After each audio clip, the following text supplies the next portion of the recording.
ما بدك تحكي لي؟ ما في شي ينحكى شمس، ما في شي ينحكى. معلش تحملني شوي، ولا تاخذ الكلام اللي بدي اقول لك اياه انه تنظير بالدين. اذا بدك انا ما بعرف القبله وينها، بس لحسن الحظ ما في شي خلق بهالدنيا عن عبس.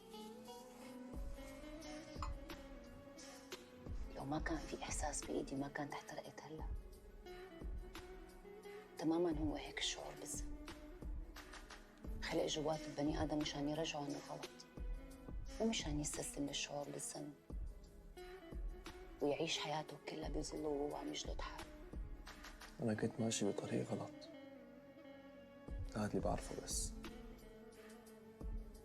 أنا ما رح سامح حالي، لا عالشي اللي راح ولا عالشي اللي جاي، لأنه متأكد إنه رح يكون غلط كمان، مثل وضع البلد كلياتها.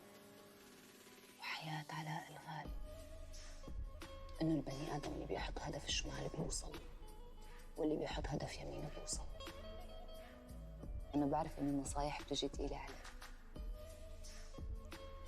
وما بعرف شو صاير معك بآخر فترة، بس فيني ميز بسهولة اللي عم يجلد حاله عن ذنب سبقه عمره. إنه محسوبتك بتشوف هاي الأعراض كل يوم بالمراية، كل يوم بجلد حالي عن ذنب سبقه عملته. يا ريت فيني طبق اللي قلت لك يعني. الإحساس بالذنب مثل الرمال المتحركة، بيغرقك، وبعد فترة بيصير كتير صعب إنك تطلع منه. لهيك عم بقول لك لا تغرق حالك يا علاء،